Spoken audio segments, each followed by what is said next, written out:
Hello, everyone. We are live for the Three Martini Lunch, which is a national virtual networking event powered by Rockstar Connect. It looks like we have some tardy individuals as far as our panelists today. So let's make sure we scold and embarrass them, not only now before they get on, but when they actually get on the program, because one should never be late.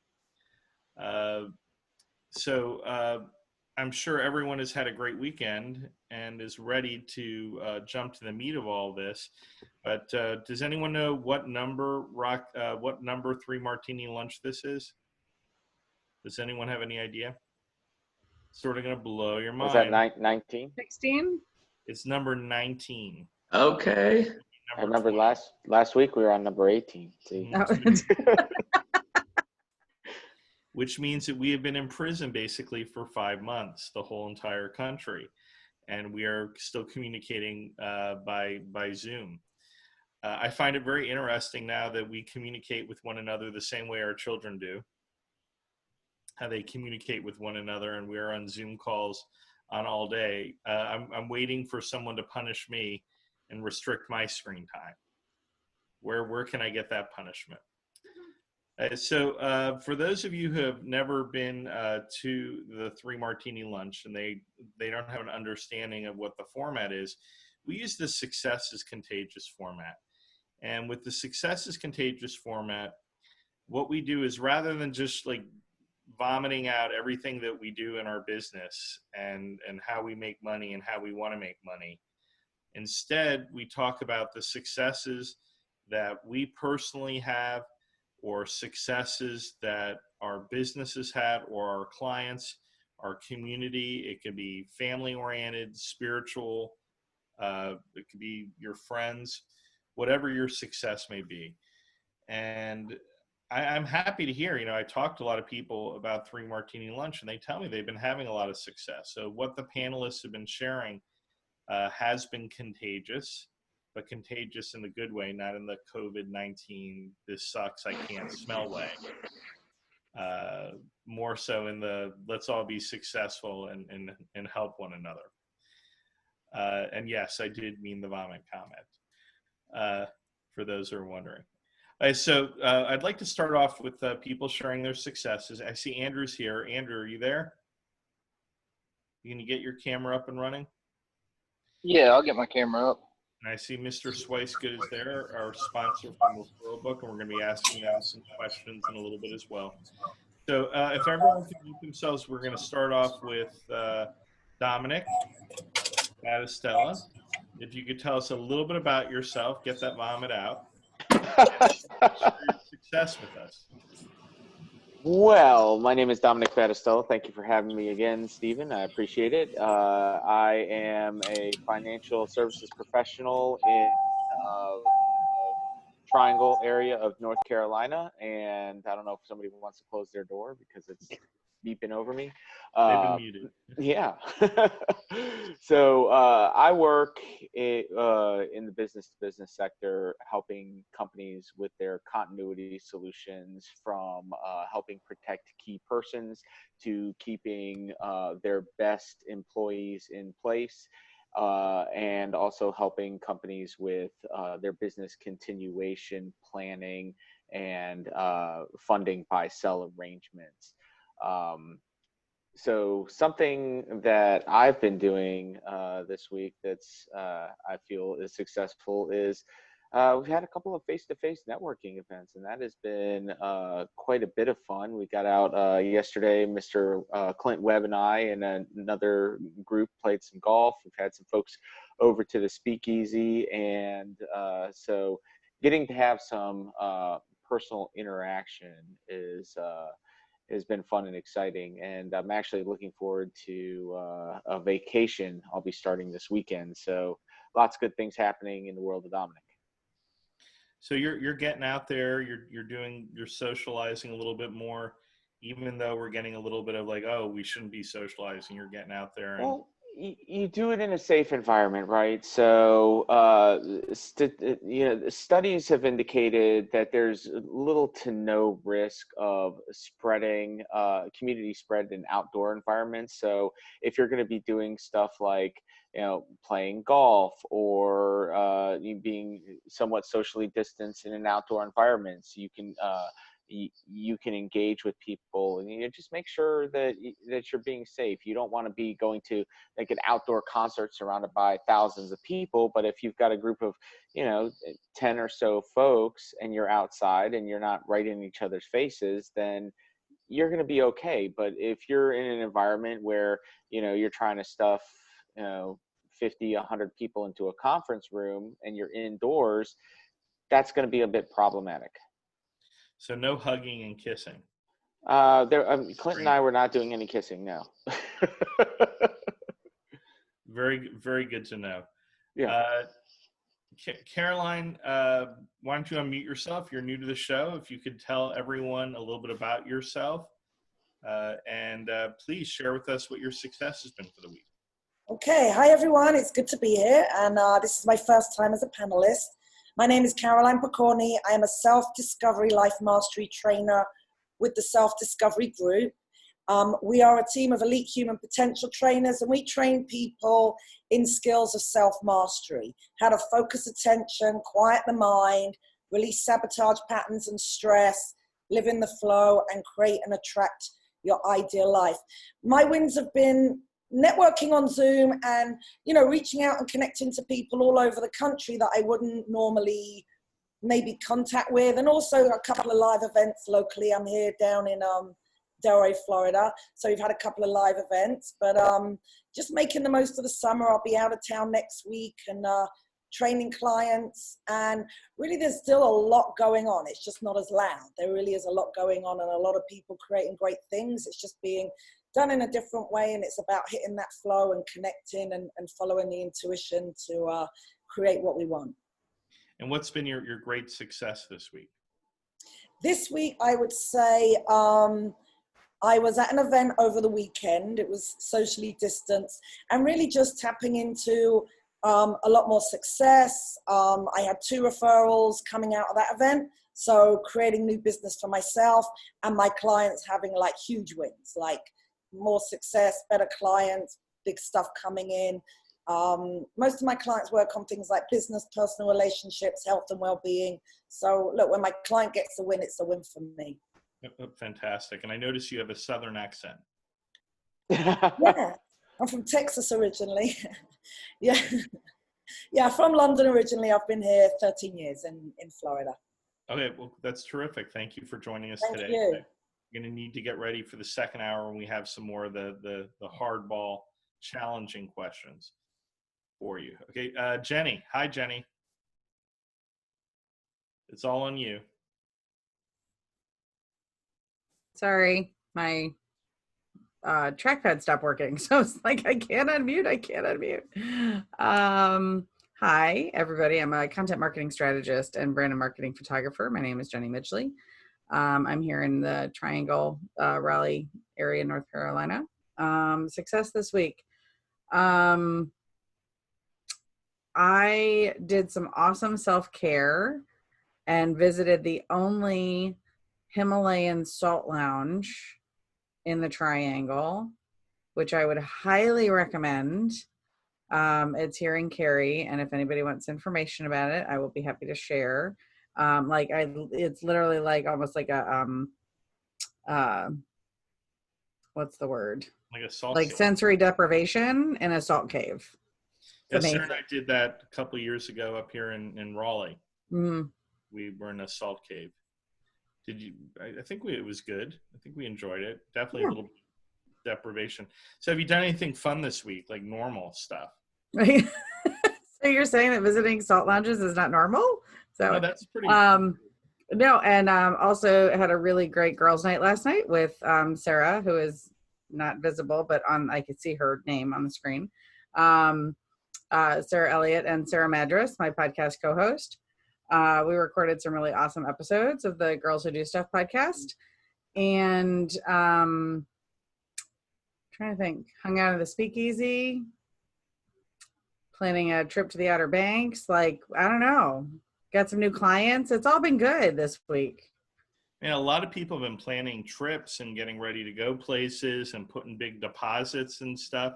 I think we sort of know things are going to be getting better Mm-hmm. on the horizon, despite what the news says. Ray Fuentes out in California, Sacramento. Hi, thank you very much. My name is Ray Fuentes. I'm the Red Shoe Broker with Fathom Realty Group here in the Sacramento region. I'm a realtor, a broker associate, and that's real estate. But one of the things I really like to do is help agents that are learning real estate. So in our local association, I'm a member of the internship committee, and I mentor interns. These are people that go to school that are thinking about becoming a realtor, and before they pull the trigger, they go through a 15-week training course that's coordinated with the college and with the Sacramento Association of Realtors. My big win, I have two. One is real estate driven. I wrote 2 more offers for buyers, which is great. Thank you very much, Clint. And I got a chance to spend time with my youngest daughter, who's 21. She went to Southern California this week. She's helping a friend move back here to the Sacramento area. So that's always exciting to spend time with my daughter. We have lunch or dinner once a week, usually on Sundays. Excellent. Ray and I, we work in the same brokerage. We're both in Fathom. He happens to be in California. I'm in North Carolina. Ray has been a Rockstar Connect host going on his 3rd year now. Yeah. Mm-hmm. 3rd year. Really great events there and well loved. And I have to say, us real estate agents, we're pretty lucky. Real estate has been holding on and doing extremely well. I had a great success this week. I happened to have represented last month another real estate agent. They hired me to sell their house because they felt, I could do a better job and I could get more money for them, which, boosted my ego up enormously. We ended up selling that house and getting it under contract within 4 hours at record square footage in that area, over asking price. And my success is this week, that particular sale has led to 2 more referrals in that neighborhood for people that want to utilize me. So if you're out there in real estate or you're not in real estate and you want to work with people in real estate, now's a good time. Some real estate agents may have some money that they can utilize for marketing or coaching or other things, or a good group to hit up. Let's talk with Chris Rogers. Happy Tuesday. How's it going? It's great. Glad to have you back on. Yeah. Sorry I missed last week, but I had just a crazy Tuesday following the very, very successful Success is Contagious 3 Martini lunch here at Sullivan Steakhouse. I'm the marketing and events coordinator for the Charlotte and the Raleigh location. And that was definitely one of my biggest successes, I'd say, of the month, year, 3 months, 6 months, however long it's been. The other big success is I managed to pull off 6 events on Friday and Saturday here in the space, and did it with social distancing and following all the guidelines that I have to follow. And it was successful. Excellent. So 3 Martini lunch, when is the next one? And can you tell people a little bit about what happens at a 3 Martini lunch live? Not the one we're on right now that's being shown all over the country, one where people are physically going to a distanced event. Yeah, absolutely. So it was pulled off in every way, shape, or form in a safe way that needed to be done. Everything from sanitizing the whole restaurant beforehand to the social distancing to making sure that everyone's wearing masks and doing everything in a safe way and still managing to make meaningful connections with, multiple people at one time. Again, a very successful event. The next one is going to be on August the 28th, if I have my math correct, I believe. August 27th. August 27th. I'm sorry, 27th. I was actually a little bit of a heart attack there. I was literally doing math in my head, like trying to calculate the days between now and then. It just didn't work for me. So, August the 27th will be the next one. And I I have no doubt in my mind it's going to be just as successful as the first and just as successful as the 10th and 12th and 15th and 80th. Yeah, I'm very excited about that event. People had a wonderful time.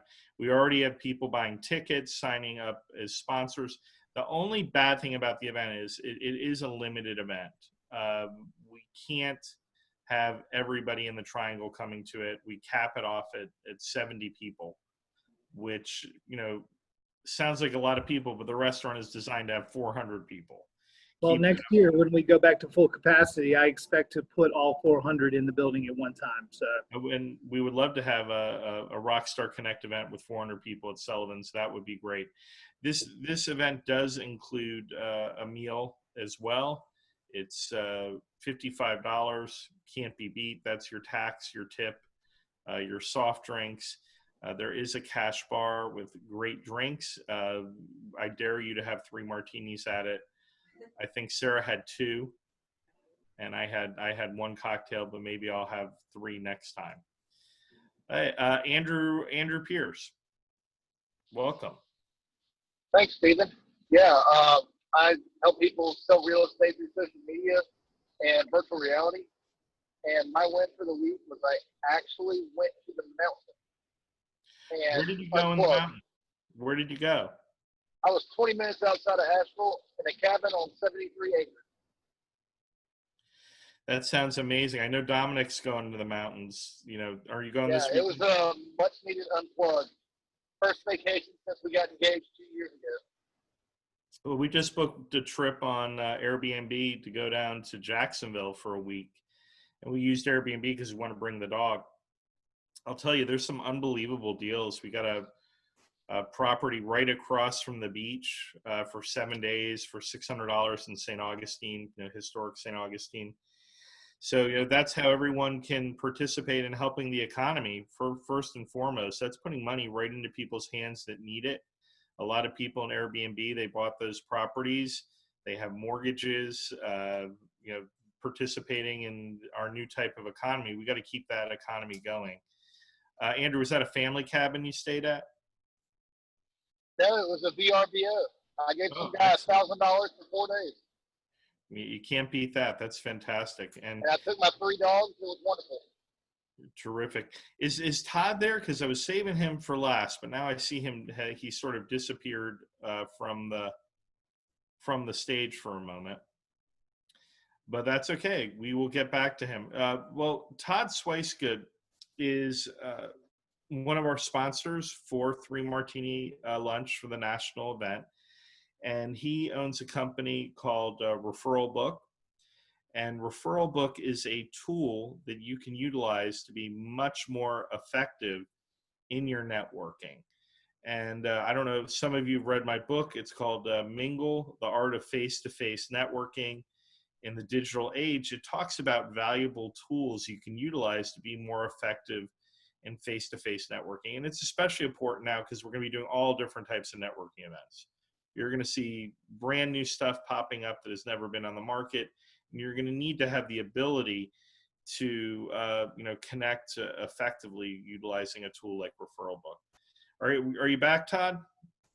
We caught you when you walked out the door. We were saving you for last. First of all, Todd has been on a national tour for Referral Book. He's been all over the country. Last week when we spoke to him, he was in hot Arizona. It was 110 degrees. Where are you now, Todd?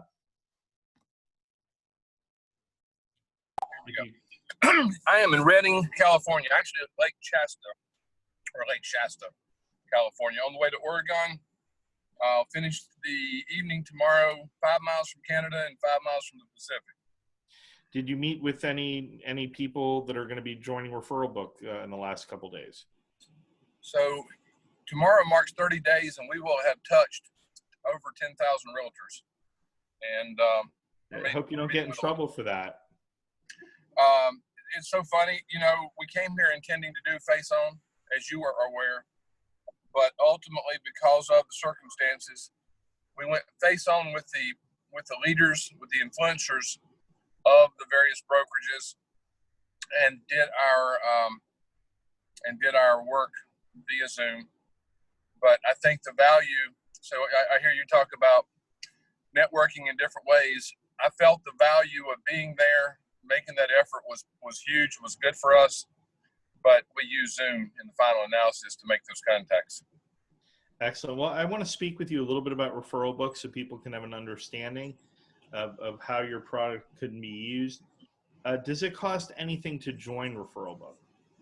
If you're a builder, if you're somebody that wants to create your own network, it costs nothing.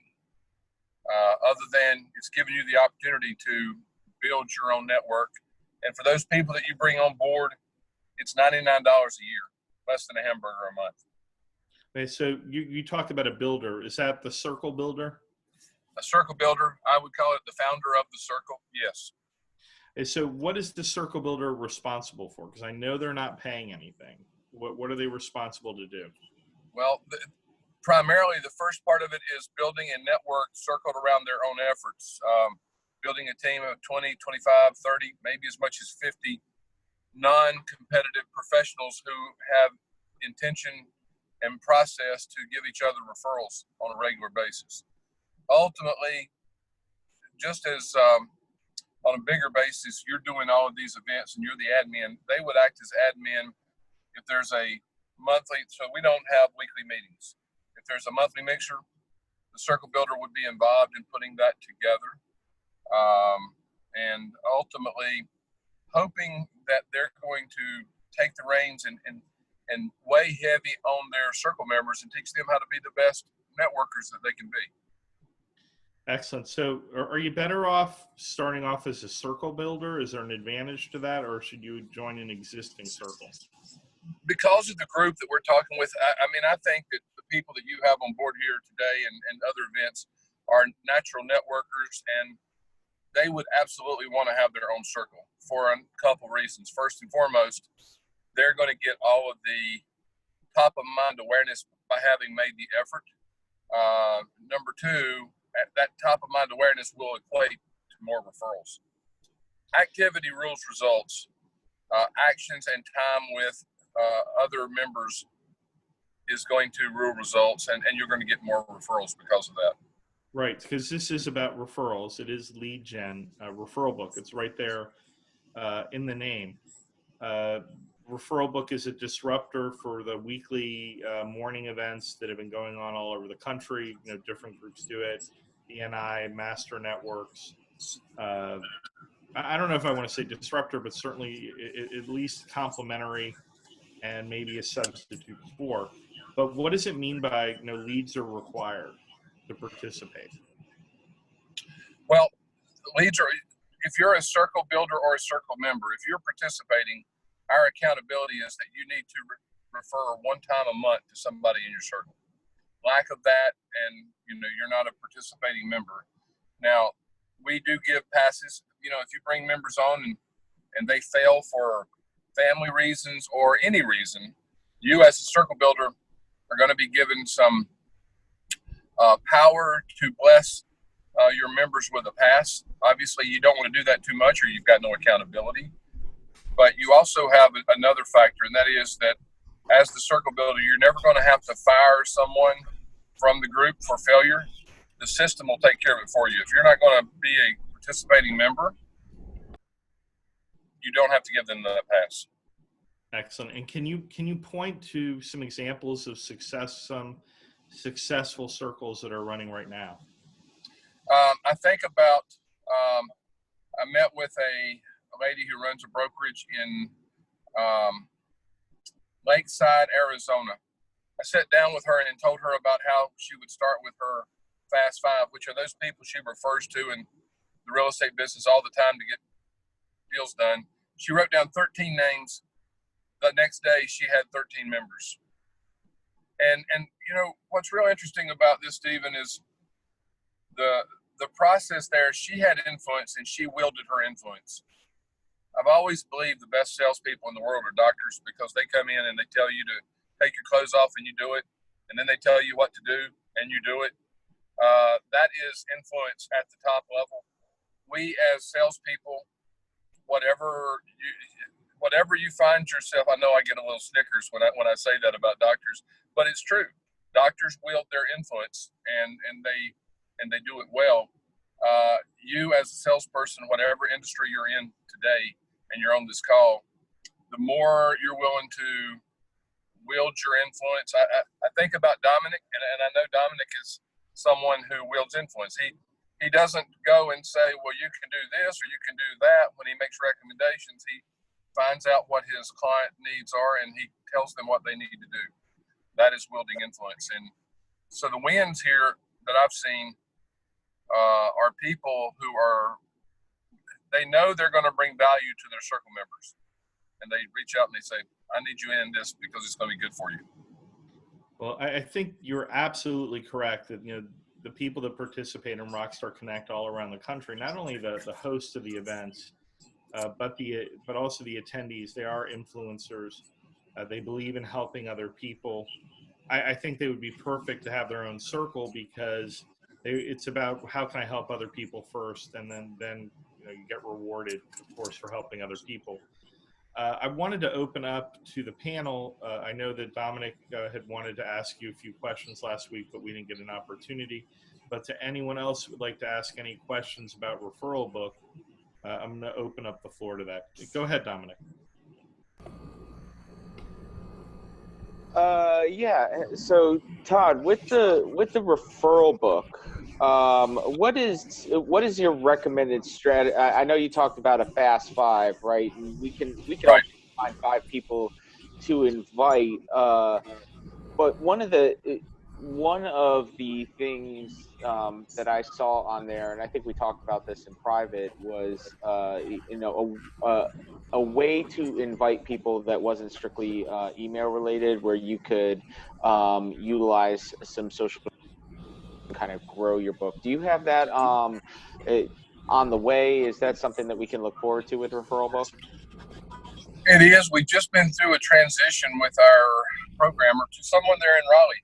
So I'm excited. I got more and more ties to Raleigh all the time. And I have him working on that. And we have some other exciting things. We're going to open this up. If you're a member, you're going to be encouraged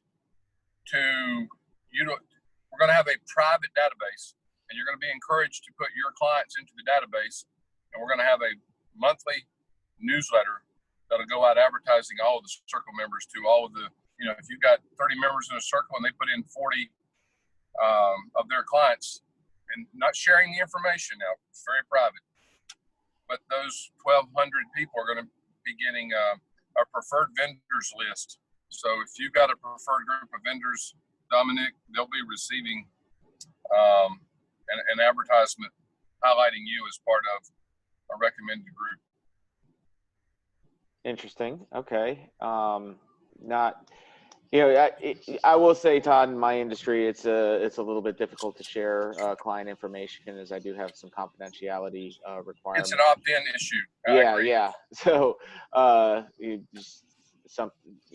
but You gotta act like a doctor, Domenic, and tell them to get undressed. Don't. I mean, I will act like the doctor and be the professional in the room. I will not be telling anybody to get undressed. I will, however, say that maybe Todd, there's a way to, where there might be some information that's produced, where then we can share it with our clients, right? So, right. You produce the information about some members of our circle, and then we as members of the circle then send it out to our clients. Is that something that we could do? We're working through those particulars. Obviously, okay. Medical and financial, there are some privacy issues that we have to address. Gotcha. So what would you say is an advantage to doing a circle like this versus doing maybe other seat-specific networking options that are out there? I know there's a lot of different competitors. What is it about that referral book that helps the program stand out? So I think there are 5 competitive advantages, Domenic. The first is time. We don't require a weekly meeting. By the way, I love weekly meetings. Let me rephrase. I love face-on meetings. I just don't know that in 2020 there's time to have a weekly meeting every single week. Money. Most referral networking groups are bit more expensive, $600, $1,200 a year. Obviously, we're letting circle builders come on for free. We're actually paying circle builders half of the first year fee of $99 that members pay. Why? Not because we want to give that money away, but we want to partner with it. You guys join, we want to partner with you and give you capital to go out and do the coffees, the lunches or the dinners. We want you to network with your people at the highest level, because it's those kind of touch points that will absolutely put more business on your table, more referrals in your inbox. The third is accountability. I'm not really confident that most referral networking groups have the kind of accountability that really has teeth. With our system, it's one minimum referral a month by everybody in the circle. We train in our learning management system called Referral U that everybody gets a piece of that, or gets the education from that. We train to refer and refer often. More is better, but one is minimum. And the fourth is that you are the center of the hub. You are, and specifically in Stephen's industry, in real estate, there's 1.3 million realtors and 50,000 referral networking groups approximately throughout the country. You cannot put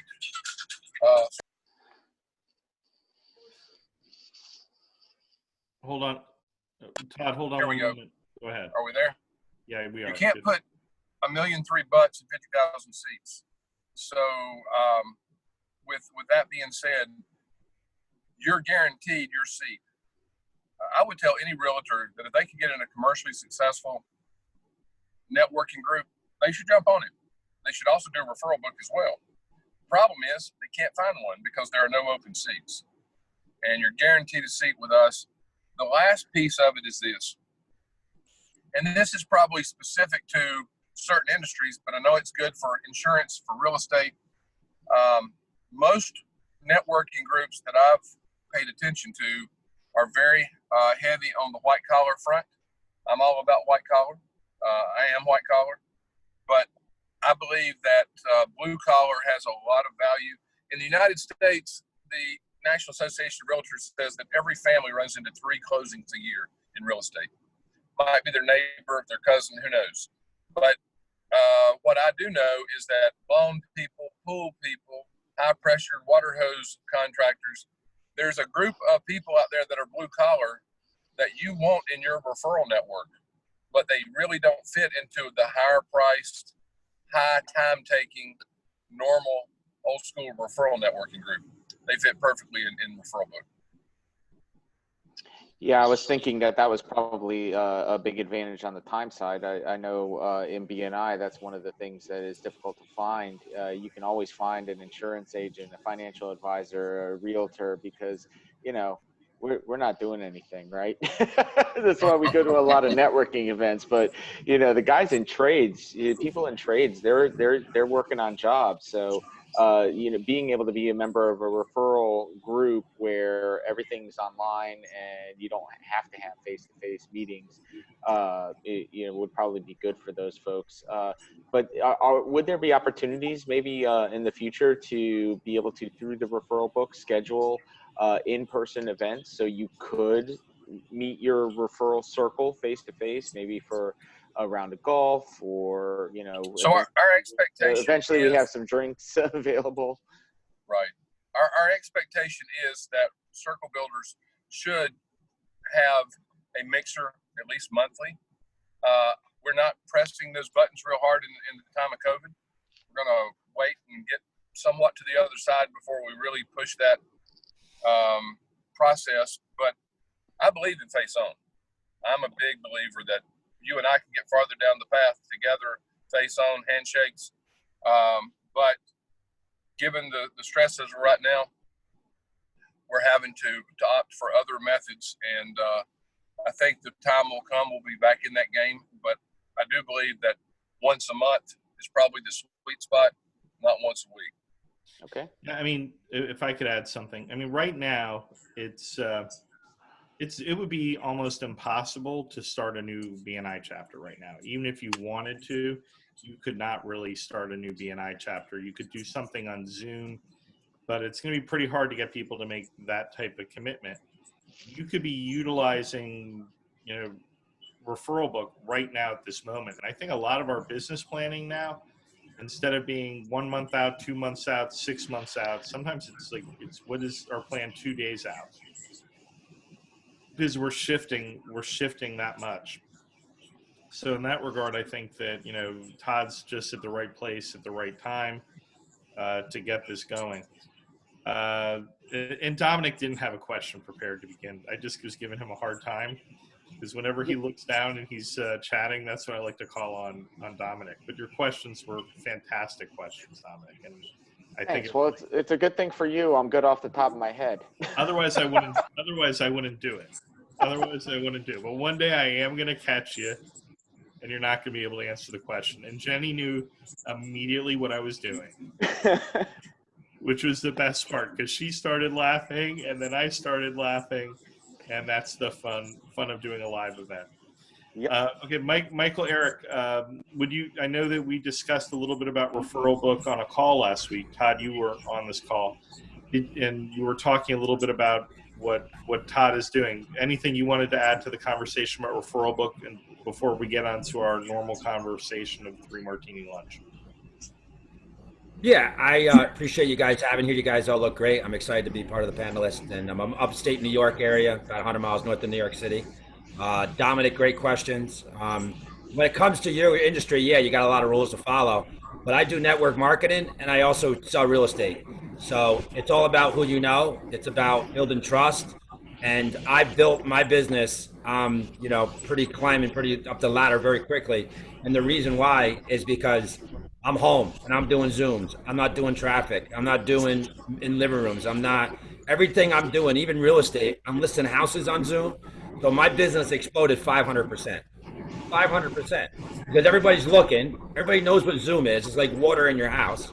Everybody knows Zoom. Before, they didn't know Zoom. And half of America is unemployed. So now they're forced to go out and find something. You know what I mean? They have to pay their bills. You know what I mean? Network marketing?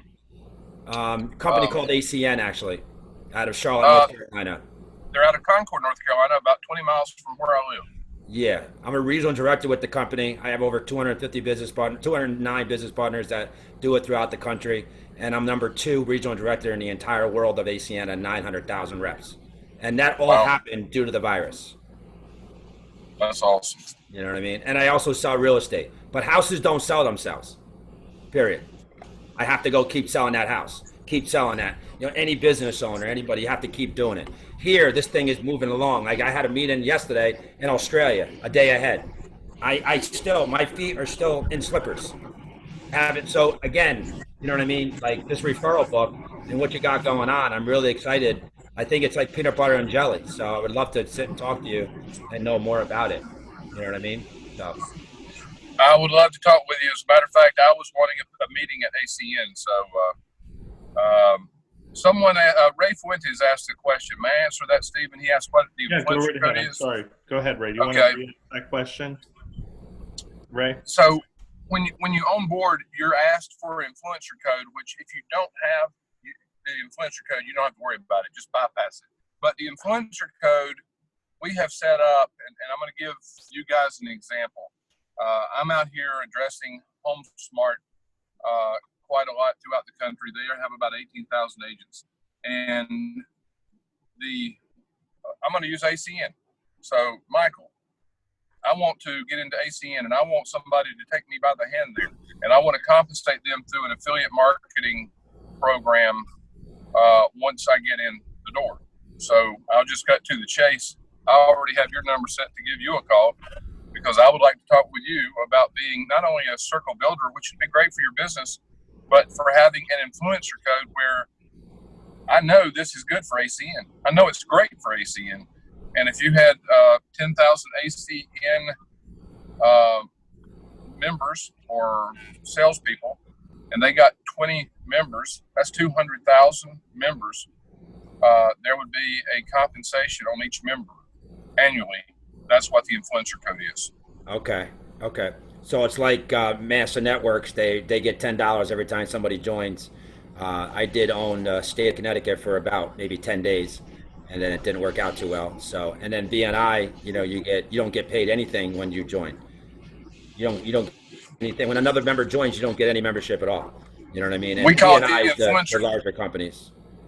Right. And we call it the influencer code because for my business growth, I need somebody that's wielding influence that can get me in the door to a large group like ACN, like Home Smart Real Estate. We're in Realty One, etc. Todd, what we call that is called taprooting. Who do you know? Who do you know that's the most influential person you know? Who's the person that you know you have a lot of respect for? Who's the person that you never talk to that you're afraid to talk to? Who's on your chicken list? I want to talk to him. I don't want to talk to the person on unemployment. I want to talk to the person that's the most influential person in your life. Like I just got a text just now.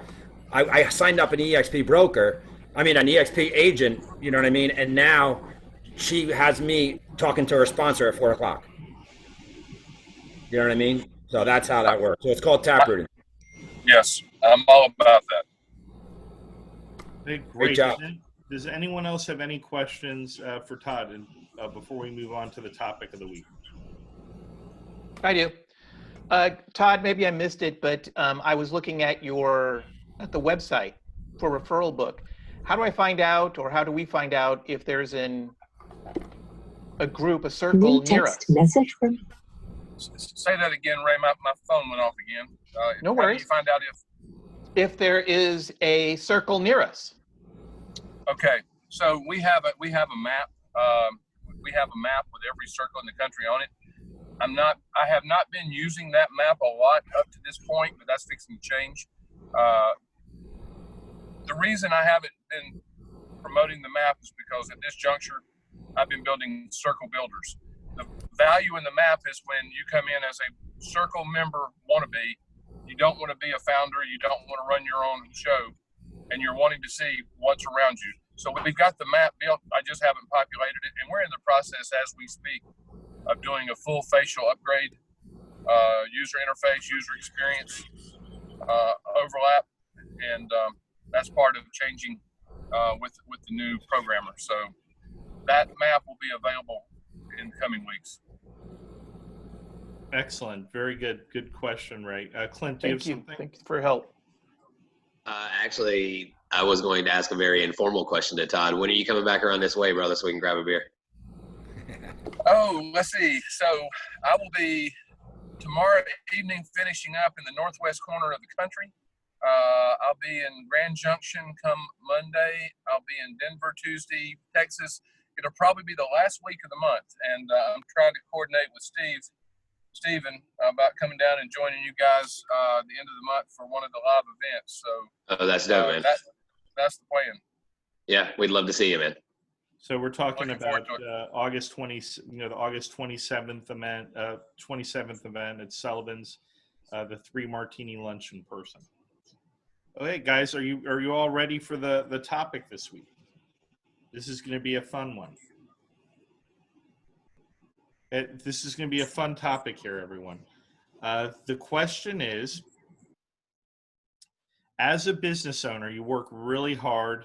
You invest a lot of your own money. You invest your time, and there's a lot of risk. Yes, you work 80 hours a week, but you're the ones who determine what 80 hours of the week you're going to work. You do business with the people you want to do business with, for good or bad. The question is, as a business owner, how do you reward yourself for being a business owner? How do you reward yourself for being a business owner? Okay, I think that since Caroline is new to this panel, I think we should throw her right into it. She's a coach. They usually do great with these questions. Yeah, yeah, it's very important. For me, I set myself goals, and when I reach the goal, you know, I'll go, like one of my goals right now, I want to get a new sectional for my lounge. So probably by the end of August, I've reached my goal. I go get that. I take time for myself. I go to the beach. I go to the gym. I get massages. I meditate a lot anyway. That's one of the things I train people to do. But look, in my world, the most important person is what's going on here. And if you take care of yourself, you can give it away to other people. So I really, in the moment, I work long hours. I can work a weekend. I can work in the evening, but I always take that time for myself, go shopping online. It's one of my And how favorite many things to do. how many years have you owned your own business, and how many years have you worked for yourself? In this business, 8 years as a trainer. I'm not a coach. I'm a trainer. There's a big difference. I can get into it if you'd like, but 8 years as a self-discovery trainer. Yes. Tell us. I'd like to know what the difference is. Yeah. So a coach, any coach you have, whether it's a sports coach or a business coach or a life coach, will train you in the most effective way to get something done. But what they're training you in, not that there's anything wrong with it, is their own belief system on what actually works. We don't do that. We train people in how their own belief system creates their reality. We train them in the mechanics from source. You have limitation and empowerment. You create and attract both, how to deliberately manage that. So it's almost like the owner manual to your own psyche, your mind, your emotions, and your belief system. And we train you in the techniques to manage it. So it's almost like if you have a computer, you've got a program, you know exactly how to work that program. So that's why we call ourselves trainers. It's almost similar to like instructional design. You're giving them if you like, mechanics. We train them in the mechanics, and then we train them how to manage their own internal software. Yeah. Excellent. Wow, that's something I wasn't familiar with, but no one else does it. We're the Florida's pretty cutting edge, so I imagine the rest of the world will hear about it soon. Yeah. Jenny, how do you reward yourself as a business owner? First of all, how many years have you been in business for yourself? This iteration of my business has been almost more than three. What is this? 2020? Yeah. Years. 2.5 years? I don't know. I lost track. And in general, how long have you worked for yourself? About 10 years. Okay. And I did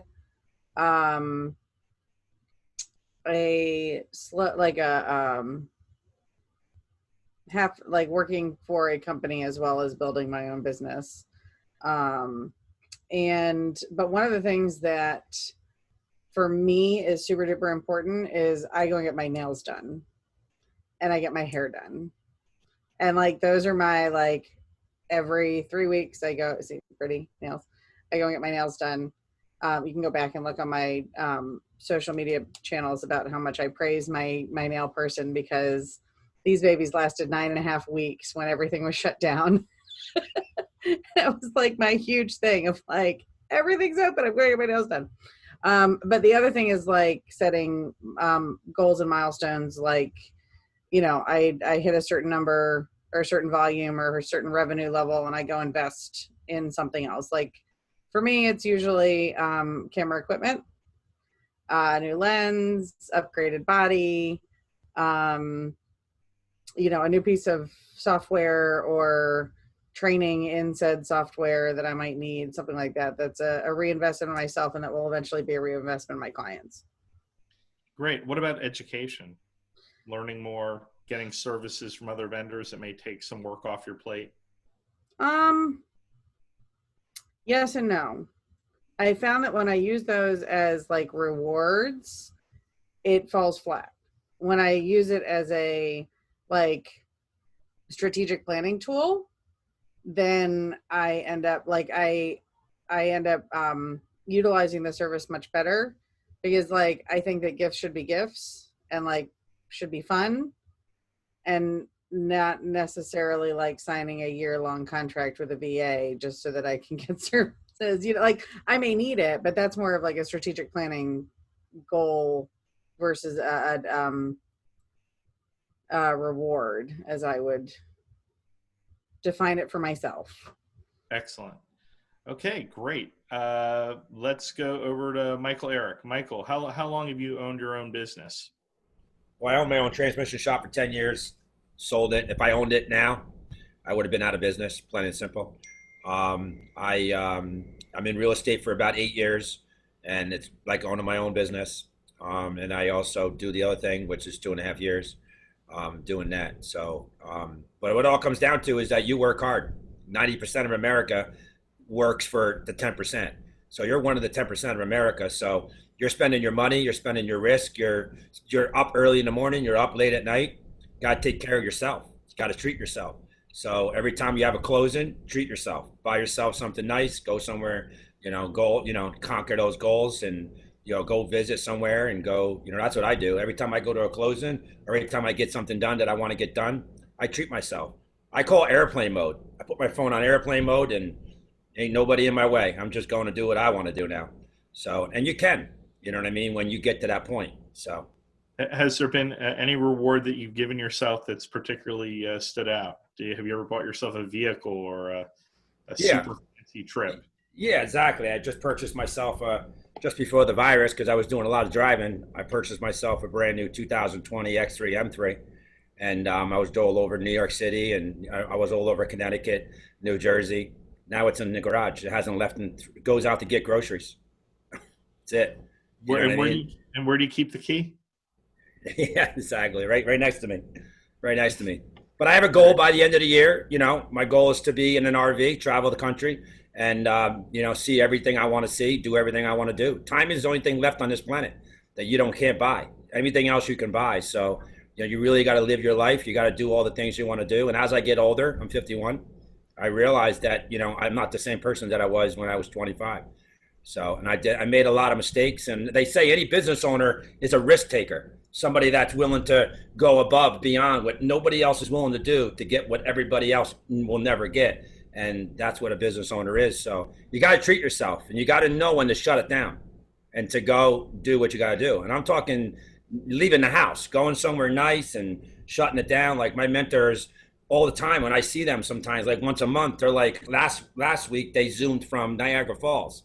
Then they zoom from Bahamas, and then they go to, Puerto Rico. Like, these guys are higher up, but, they know how to live too. So you got to live once. You only live once, guys. And you got to treat it like, yes, we work hard. We own our own business, but take care of yourself, And if you don't, make sure you got life insurance from Domenic. Right. Domenic, how long have you worked for yourself now? Well, I will respond the same way Jenny did in this iteration. So, about 3.5 years now. And yeah. And I mean, at the beginning of starting any new business, you don't get an opportunity to reward yourself very much, simply because you're in that startup phase. You're trying to build business. You're trying to generate consistency for your clients, build your book of business.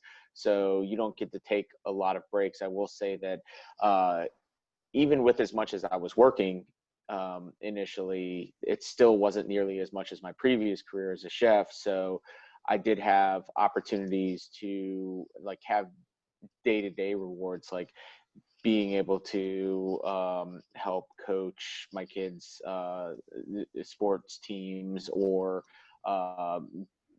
being at home for dinner during the week, having weekends off or most of weekends off.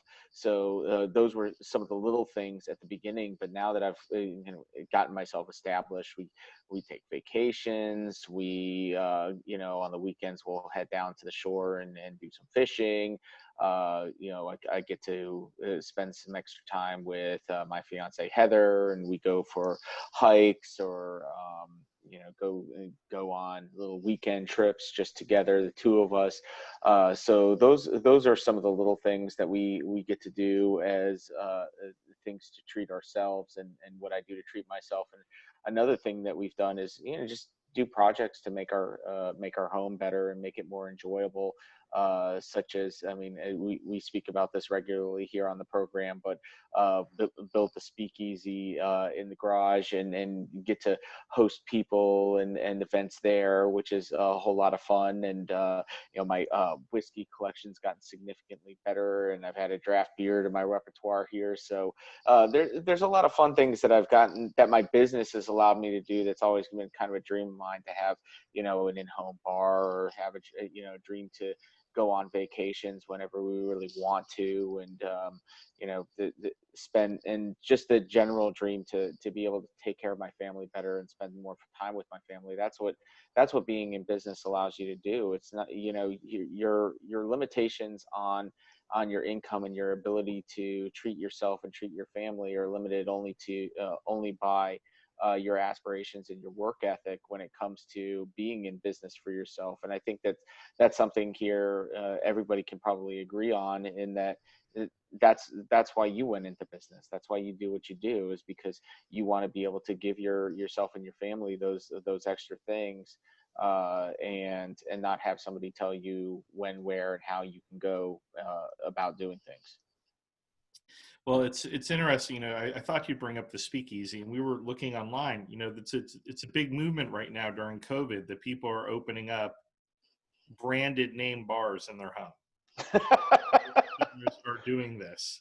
Yeah. And there are people that are making a business now of that. Like, they will go and build a pub in your home so that you can have that entertaining experience, because there's so many people that is part of their business is socializing and networking, and it's being cut, down drastically. Our clients, our attendees, our hosts, they have to be in front of, hundreds, if not thousands of people in a year to achieve their goals. So if you can reward yourself, by having your own actual physical bar, you should. And, look up Domenic on social media, on Facebook, and you can see his bar, and he'll certainly give you some tips. I wouldn't be surprised if he, starts a business doing consulting how to do it. I will not be doing that. Absolutely not. No, I built my own, and then that's good enough for me. Maybe Heather can. Okay, well, I'll step in. Well, you start the business. You can have her be the engineer and design that stuff because she loves doing it. But the manual labor, I'm out. That's why I went into business for myself, because as a chef, I was doing manual labor 14, 16 hours a day, and I'm done with that. I'm too old for that, man. Well, you can use your brain power too. People pay for your knowledge on how you do things, and that's right. They do that now. I'm good. Someone was saying, "Hey, my husband needs help. He only has 2 months more severance left." Yeah, and it's just so different from our world, because in our world, where we do own our own businesses, or we're independent salespeople, if every morning we're unemployed. Every morning we're unemployed, and we have to go and figure out how we're going to go for that dollar, or to build our business. If we stop working, in many cases, unless and you're Michael Arrick's team, you stop making money too. So we're always, reinventing ourselves and working really hard. Well, if you build your business the right way, Stephen, if you have your processes in place, and you have the people on your team that are going to be there when you decide to take some days off and that sort of thing, you can do that.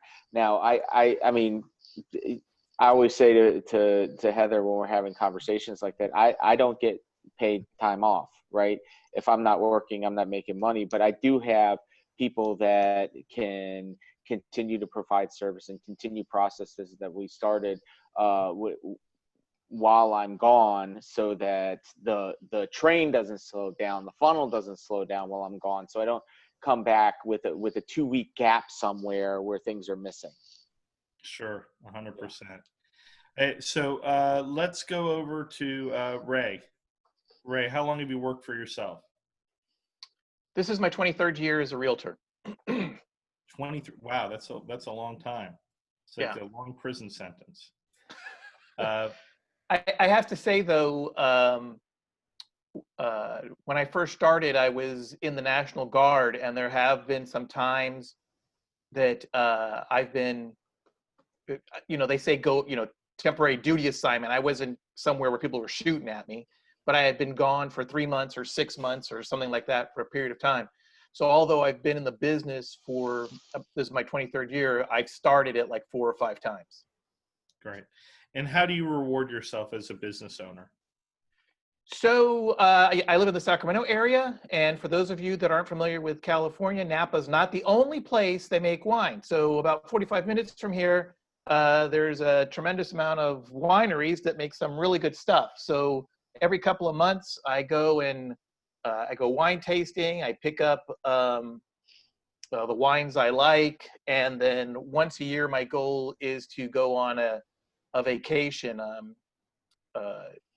2 years ago, 3 years ago, I've lost track now. We went to Italy. We went to the Dominican Republic. Just that kind of thing. Excellent. I think it was Michael that said, time is, something we can't buy. So we might as well figure out how to use it. And simply accumulating money is not necessarily my goal. 100%. This might blow your guys' mind, but I'm 51, just like Michael. I have a little bit more hair than Michael, but his hair is a little darker than mine, so we even out there. But I am 51. I have been working for myself since I am 21 years of age. For 30 years, I have written every paycheck that is written to me, I have signed that paycheck. And the ultimate reward to me has been my freedom, because essentially I am uncoachable, unteachable, and incorrigible. So therefore, I can't just go take a course and learn how to do something, because I'm going to be the worst student in the room. I have to figure out how to do it on my own. And that has been my reward to myself, to let myself have that freedom to do what I want when I want to do it. And the best reward is I get to share it with Sarah Elliot, my wife and my partner in my business. And she had no idea that it was possible. When we got married, I had to tell her, look, you can have that freedom to do what you like when you want to do it. And that's our ultimate reward.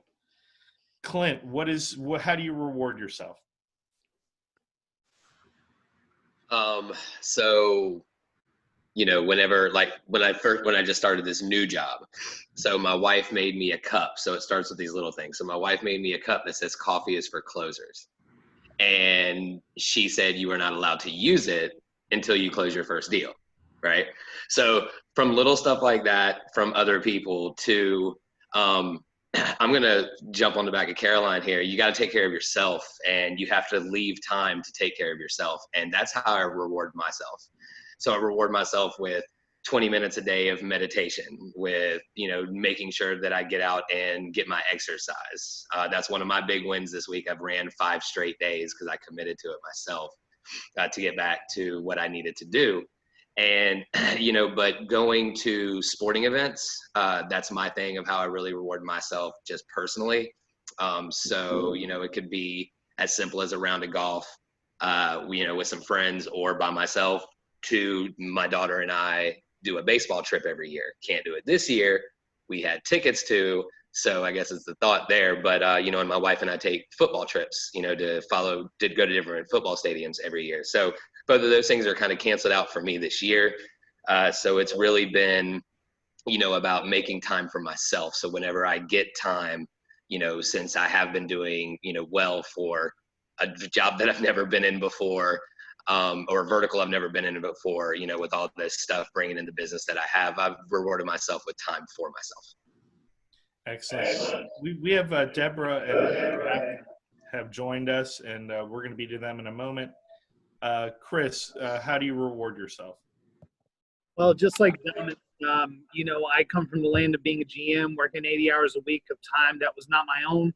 Every bit of time that I was at home was somebody else's. And stepping into this role, I've treated it as owning my own business, because at the end of the day, the goals I want to achieve are all up to me and how I achieve them. And believe it or not, I reward myself by giving myself future financial freedom. I put a lot of money away. I save a lot of money. I buy a good bottle of bourbon maybe once every week or 2 weeks, something like that, to treat myself in the mean term. But, most of it goes away for my future financial freedom, and for all those future excursions I want to do. So pretty much that's the way I treat myself. Those are some excellent rewards. So we have Debra and we have Jack here on the panel. How are you guys doing today? You can both unmute yourself. Doing great, Stephen. Thank you for the invitation. Well, thank you all for being here. And I see Jackie has joined us, and also Shaun. And Shaun is going to be, performing a little bit of magic for us a little bit later on.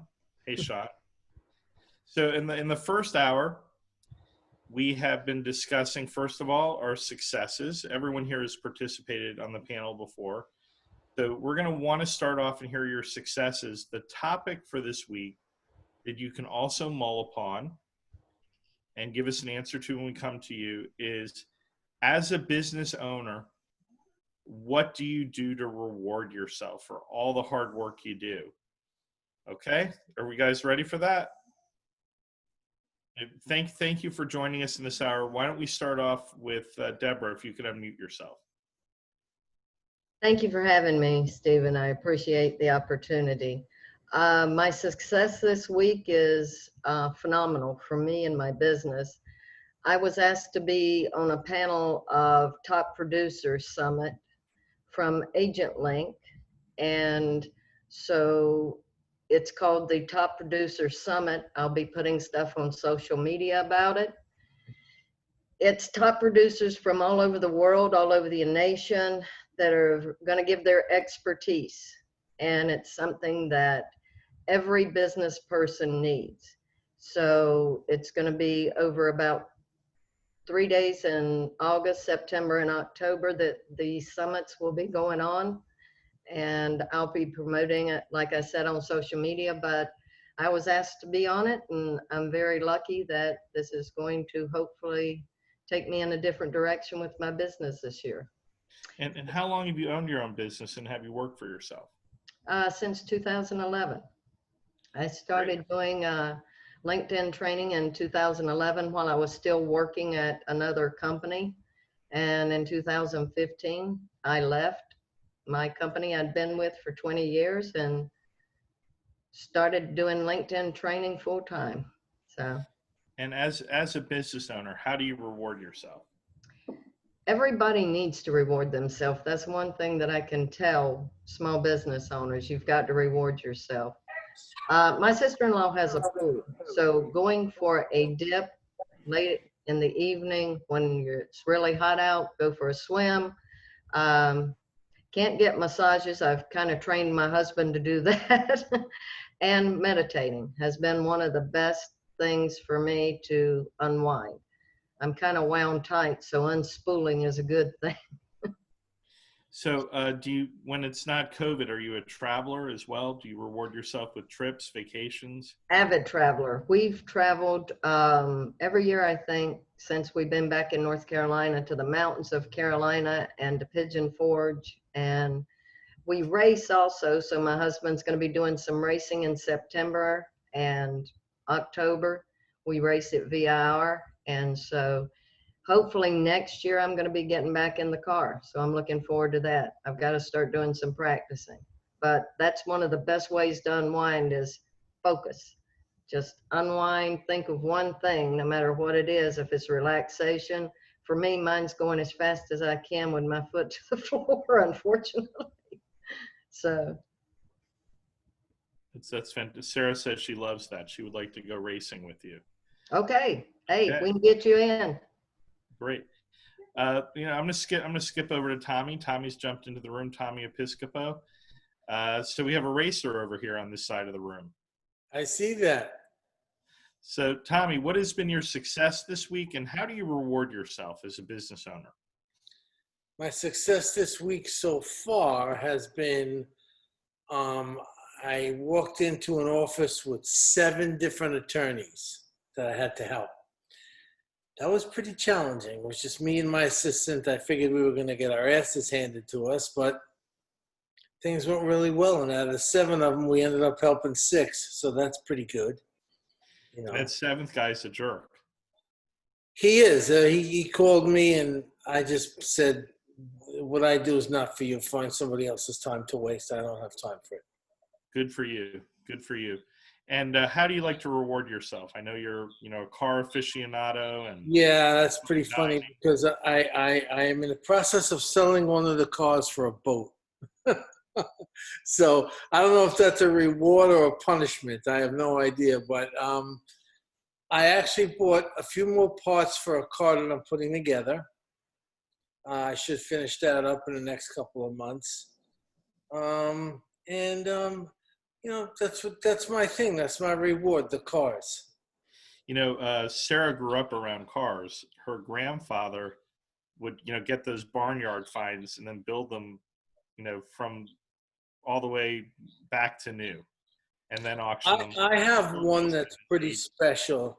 I have one car that's pretty special to me. It's a 1970 RSSS Camaro that I built with my father before he passed away. So that one's pretty special. You know, I like to hang on to that one. You know, what's great with cars nowadays, I think we have access to more vehicles. We do.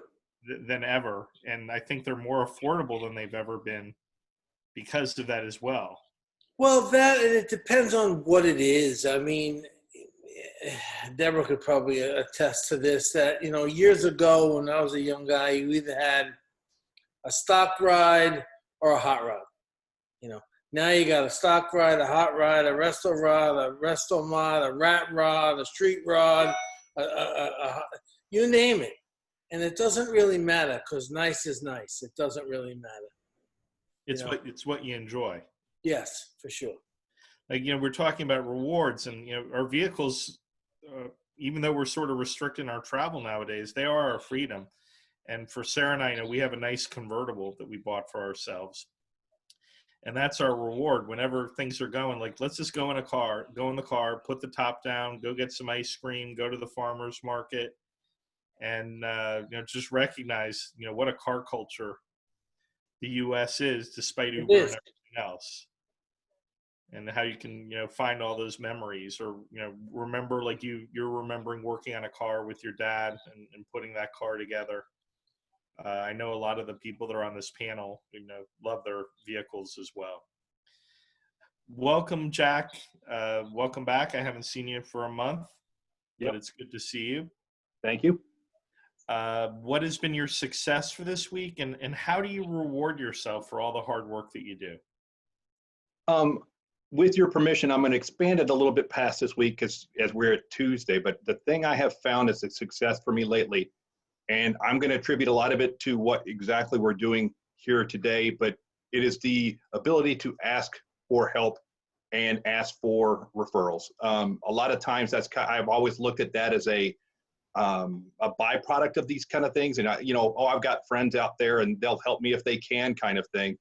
But I've been a little more diligent in asking for help and some offers to meet people specifically. And I've had a really good month this month for my work. And I do attribute a lot of that to networking, you know, people with Rockstar, with all these friends I've got on this connection, and they've been more than willing to help out. So that's been my biggest success, is being willing to ask for help. That's fantastic. And that's one of the things that people have the hardest thing doing is asking for help, especially when you need the help. Yeah. How do you reward yourself? What is it for you? Is it travel, fine dining, saving for retirement? What is it? Well, since I'm getting ready to have my 25th anniversary next month, I would say it's whatever my wife tells me I need to do to take care of myself. But honestly, I was thinking of the question, Stephen. It's kind of my best answer to that is kind of whatever the opposite of what I've kind of worn out doing. If I've had a really big week of going out and doing a lot of networking, sometimes I like a little downtime, and I can kind of realize that about myself. I like being an extrovert and being out, but sometimes, you know, my reward for that week might be a weekend of just kind of relaxing with the family. But if I've had, you know, a week where I'm doing a lot of just grind work on you know, online services, that weekend I want to get out and do some things, and I might actually meet Clint on the golf course, or maybe have, you know, a drink with Dom or Clint or whoever, and be with my friends and get out and do that again. So a lot of it just depends on a week-to-week thing. And honestly, I don't know if I have something each week. I mean, I'm beginning to like bourbons a little bit, but I need teaching on that. So I would have to learn, but it just kind of depends on, yeah, I see you. I know. Thanks, Dom. But it just kind of depends on my week. It's like I said, at the end of the week, it's just kind of whatever. I like to kind of just debrief myself or kind of wind down. It depends on what I did. That's how I reward myself for that week. I look at it more in a micro perspective. Excellent. Some great tips there. Katie, welcome. Out in Charleston. So you had a fantastic week. You're traveling in Illinois, visiting. Yes, it was so great. I mean, I brought my laptop determined that I was going to work and work out. I did neither. I didn't work out once. And I also didn't do any work, which is unusual for me since all I do is work, which was really nice. It was such a great, needed needed trip. And if any of you follow me on social media and my story, I talked about how easy the travel was. The airport was super clean. You know, like gross carpet. It was so clean. I couldn't believe it. It felt like a home. It was so nice. And everyone had their mask on. No one was like huffing and puffing about it. My flight both ways was super empty. My whole row and the 2 rows in front of me were empty. So I didn't wear my face shield the whole time like I planned to. I just wore my mask. But it was really great. It was needed. Did you consider that a reward? No, I feel like it's a necessity, you know, seeing family and spending time with them. So no, that's not a reward. For me, when like something good happens, I always open a bottle of sparkling rosé. So that's usually my reward. Excellent. What successes have you had? I know you didn't work last week, but what other successes have you had in addition to visiting your family and traveling? Not a whole lot. I mean, this month I made a couple sales with my for my online course, but not as many as I'd like to. There hasn't been a whole lot of, well, I guess I could say this is a success. Starting August 1st, we're launching for the nonprofit. We've got 8 people fundraising for us. And so they're all set up and ready to go. And they're expected to hopefully bring in a minimum of $20,000 between the 8 of them in August, which is huge. I mean, that's almost funding a whole school of bikes. So I feel really excited about that, and that I've really set them up for fundraising success. Excellent. Thank you so much for sharing, Katie. Jackie. Hello. Hi, Jackie. How have you been? I've been pretty good. I am recuperating from my meniscus tear surgery, which I had on, was it last Thursday, I believe? And I have not had to use crutches or a walker, so that means it must be something good happening in there. So that's been a plus. I'm ready to get my life back. So that's been great. But my success this week is really huge. I have been helping one of our former scholars prepare for the dental admissions test. She's applying to dental school, and I did her final testing because she's only like a week away from taking the actual DAT. So we did her final testing last night, and I quizzed her, and I'm pleased to say that I believe that she's more than ready to pass this exam. So that's like a huge, I'm so excited for her. That's a huge success for me. Congratulations. That is a great success. How do you reward yourself for all the hard work that you do? Well, if for all the people that know me, they know that I have this love for shoes. And so I reward myself by buying a pair of shoes that I wouldn't normally wear. I buy because it costs too much.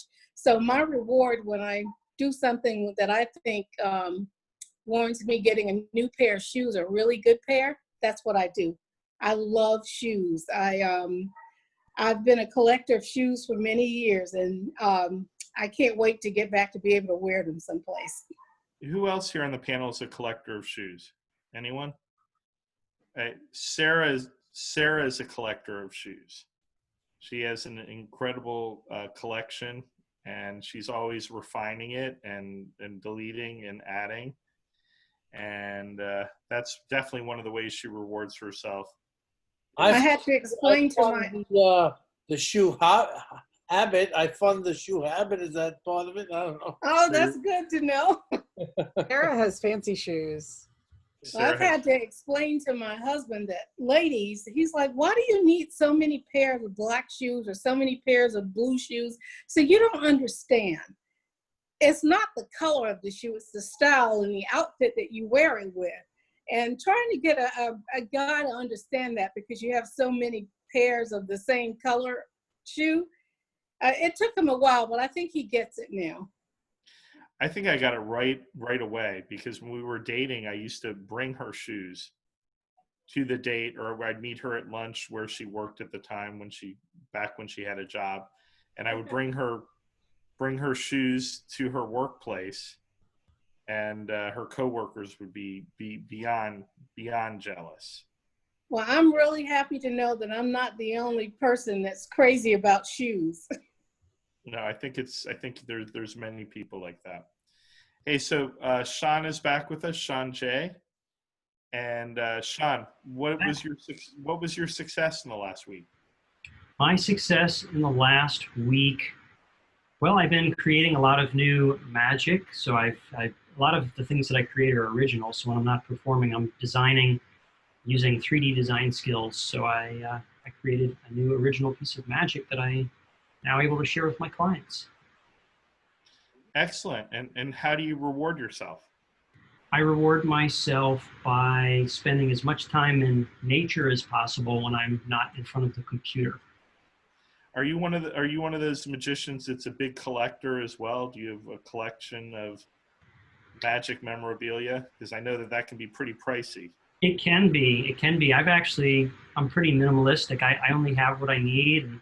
Lately, the things that I've been collecting are things that are related to building magic. So, like, I just replaced all of my ends for the soldering iron that I use, and I just got some wires for electronics and things. So lately, those are the things that I've been collecting. And then, thankfully, I've been gifted a few set of very rare old books that I have, so I could maybe consider those a collector's item.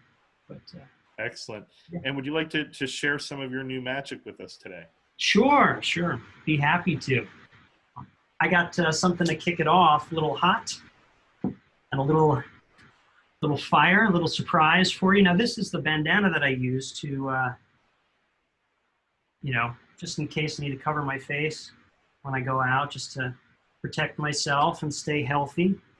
And one of the interesting things about this, the other thing that I take with me when I go out is a bottle of hand sanitizer. I don't know if you can see that right there, but we have, what is this, kills 99% of germs. Now, along with the hand sanitizer, the best thing is a pair of gloves. Of course, have to keep your hands well protected when you go out. And, oh yeah, I don't know if you were able to see anything inside of there, but if we look on the other side, we will actually find the hand sanitizer again. But I think the best form of hand sanitizer that kills all the germs and the viruses is actually the Clorox. That's the best form of hand sanitizer. I always use these wipes, and that's how I stay clean and healthy when I go out in public. Thank you. I hear a lot of there. I can see you. There you go. So I recommend. Very amazing. And for those of you who aren't aware, Shaun, how long have you been a magician working for yourself? 17 years. Mm-hmm. So that means I must be 18 now, or something like that. 18 or something like that. Something. And you have pivoted because primarily you did live events, physical, but now you're doing virtual events, corporate events, a lot of similar to what you did live, team building as well. That's correct. Yeah, I actually have consolidated some of the best clips and compilations from some of the recent events I've done that are posted on my website.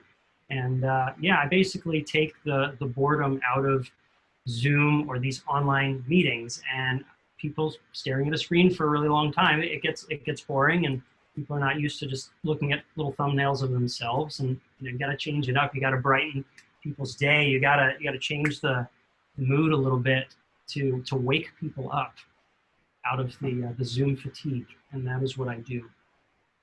Excellent. So Shaun's going to drop his information into the chat, and really reach out to him if you are planning on doing any virtual events over the next month.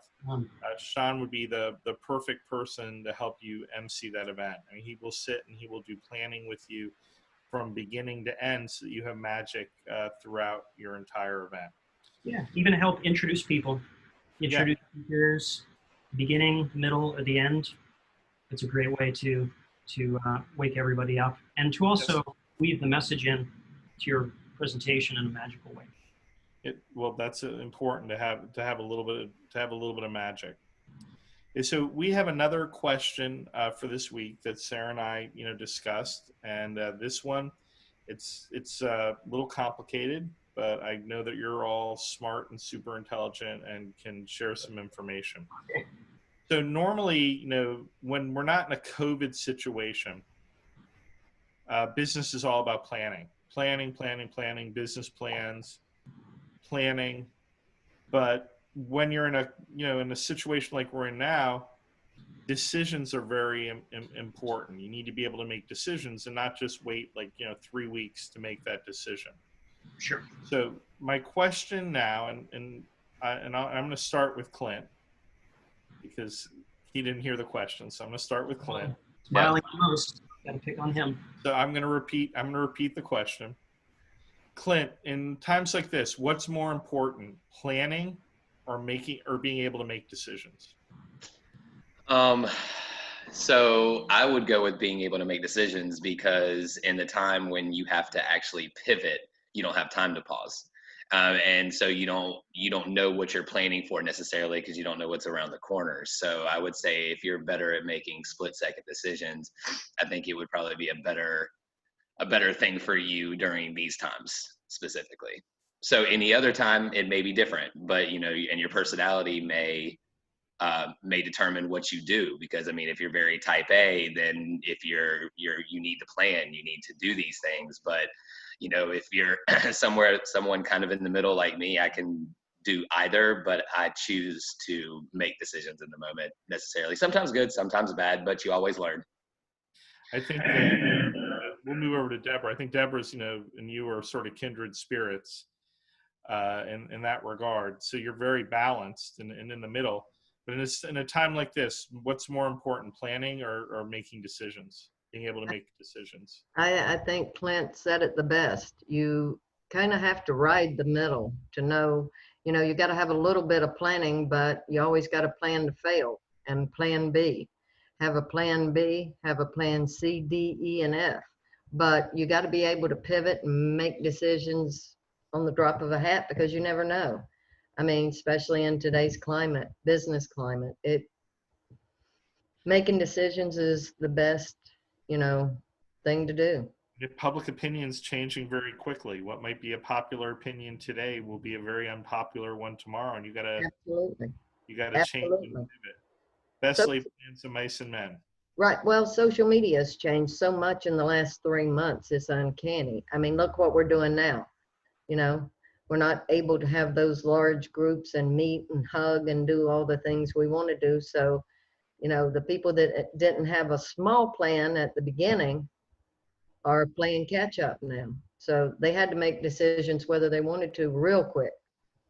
Yeah, and some people, when it comes to social media, like Facebook, for example, I mean, definitely the temperament has changed, and there's the feeling that, do I have to change with it, or can I stay the course? Like with my groups, and I have a lot of social media groups, I'm running them the same way. I'm keeping politics off it. I'm keeping religion off it. I'm keeping a positive tone, but also pointing people to other places where if they want to be ferocious, they have the ability, they can change the channel and go elsewhere. Right.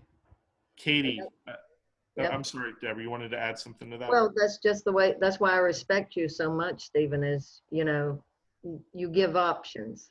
It's, everything's not black and white and cut and dry.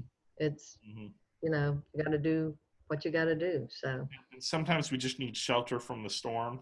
Right.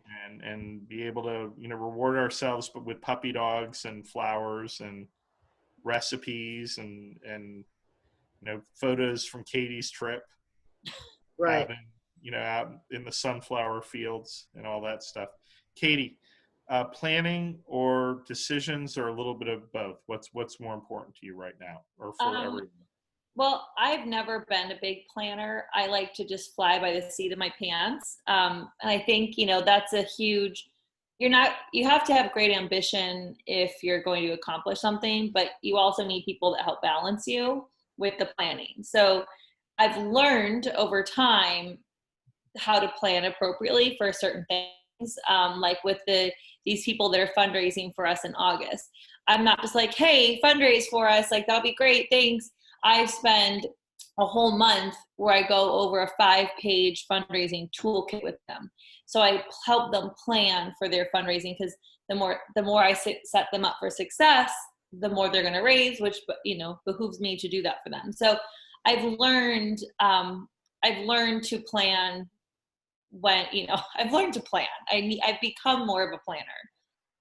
So I think, you know, they're both important, but, you know, I don't remember who said it earlier. You have to be able to pivot and be able to do things on the fly. Like I had our last bike reveal. We were told literally the week before the bikes were delayed. I had to reschedule 2 bike reveals, national media flying in, hundreds of volunteers over 2 days, tons of photographers over 2 days, semi trucks. I mean, you couldn't imagine trying to replan like two huge events in a day. And I had to like stop and like collect myself and then just do it. So I had to know how to act and not sit there and work it out. I had to just know how to do it. So you have to have a both, I think. Doing it is better than paralysis, and that's very important. If you over plan, you'll always find a reason not to do something. You'll always find, you know, that con list is going to become really great. It's just if you overthink things, you'll find every reason not to do them. 100%. Jenny, I have a feeling you're a good decision maker. Yes and no. So like Katie was saying, and like other, and Clint, and you said it too, that you just fall into this analysis paralysis. So I think that it's really important to recognize when is the time for planning and when done is better than perfect, right? Like, because you will never have anything to perfection, and there will never be any level to which you will feel like something is perfect, especially when you're putting something out to a client or to another partner or something related to your business, because your business is your baby, right? Like you are as invested in it as you would be a member of the family. So it's your livelihood, it's your reason for being, right? It's your manifestation of your passion that you've managed to monetize. So anything that you would do where is going to cause you to either lose money or potentially like have to create a shift you're going to have to really work hard to control your mindset and do a whole lot of other things, is going to cause a lot of anxiety. And if you sit in that anxiety and you sit in that planning phase for too long, and that decision-making phase for too long, then it's going to hold you back. So there's a reason that we kept saying pivot, don't pause, right? Like you just have to make the decisions. When there's a crisis, you have to make the decisions. And even when there's not a crisis, don't get stuck in the decision-making process. And sometimes you just have to be willing to make that decision. And a lot of decisions are made, you know, people will utilize a board to make a decision, and it takes away a lot of responsibility from you, but you may not get the results that you need. Someone has to step in and say, this is what we're going to do.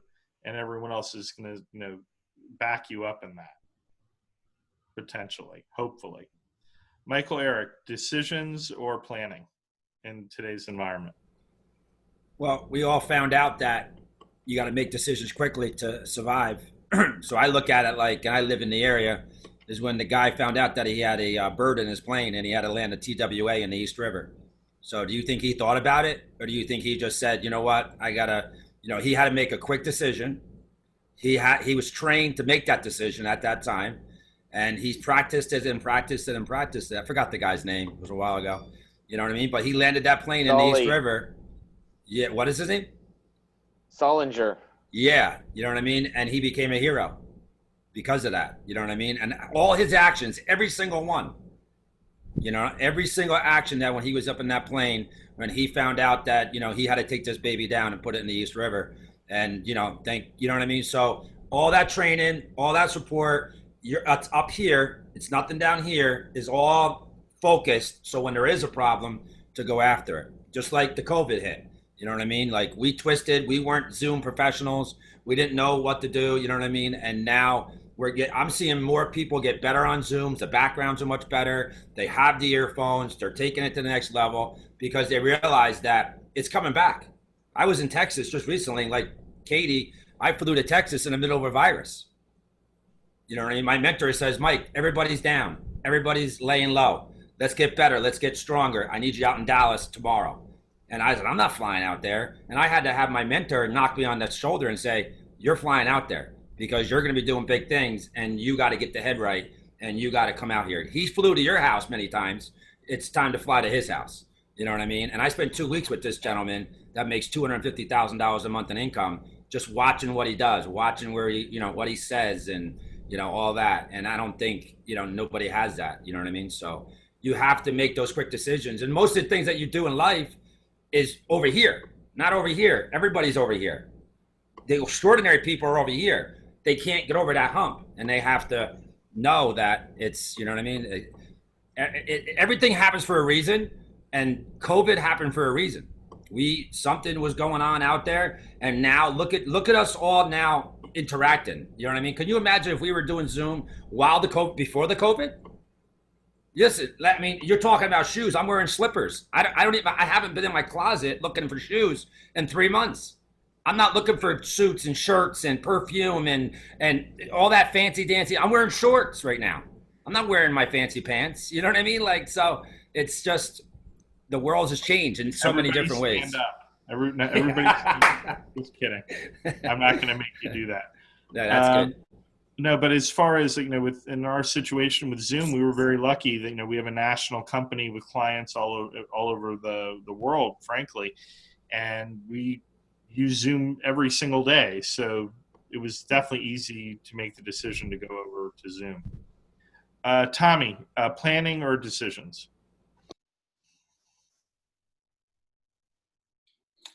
I think you need to be a real strong decision maker, especially today, especially if you need to make the decisions about your planning. That's really tough.